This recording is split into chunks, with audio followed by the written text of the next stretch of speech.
jusqu'à 20h. Vous écoutez Mathieu Béliard, la suite de votre grand journal du soir. Et nous sommes avec Mickaël Darmon, éditorialiste politique sur Europe 1. Bonsoir Mickaël. Bonsoir à tous. La démission de Gérard Collomb, alors une démission annoncée, ce sera après les européennes. Il se lance dans la course à la mairie de Lyon.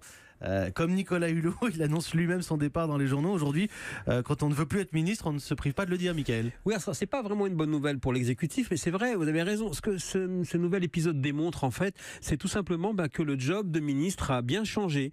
Démissionner parce qu'on a mieux à faire, et maintenant c'est possible. Donc en annonçant effectivement sa décision d'être candidat, eh bien Gérard Collomb illustre un pan inattendu de cette fameuse culture de l'entreprise qui a été installée dans la majorité. Alors l'entreprise, c'est pas simplement des résultats, la culture des résultats ou tout simplement également des entretiens d'évaluation. C'est aussi des collaborateurs qui un jour poussent la porte de la direction et disent écoutez, j'ai mieux à faire et je m'en vais et je pose ma démission. C'est un petit peu ce qui s'est passé.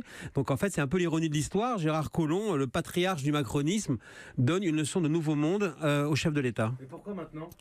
Maintenant, pardon, j'allume mon micro. Oui, alors allumez votre micro. Plus sérieusement, effectivement, là, la politique impose à nouveau sa loi. Car en fait, vous savez, Gérard Collomb ne vise pas vraiment la mairie, il vise la présidence de la métropole, c'est là où il y a l'argent et les moyens. Et le problème, c'est que le terrain brûle, parce qu'aujourd'hui, sa majorité n'est pas stable du tout. Il n'est pas certain à l'heure actuelle de gagner, parce que les relations sont très compliquées entre les socialistes et les marcheurs, et la situation locale est délicate. Il faut ajouter également que l'influence de sa femme, Madame Collomb, qui elle est déléguée régionale d'En Marche, et dont l'influence est un petit peu contestée, pourrait aussi avoir un effet boomerang. Donc en fait, il a besoin d'aller très vite donc sur place, d'annoncer tout de suite sa candidature, au risque également d'amoindrir son autorité de ministre de l'Intérieur. Merci Mickaël Darmon pour votre regard, l'analyse sur cette information développée depuis ce matin. J'ajoute que Gilles Legendre, député de Paris, a été élu président du groupe La République En Marche.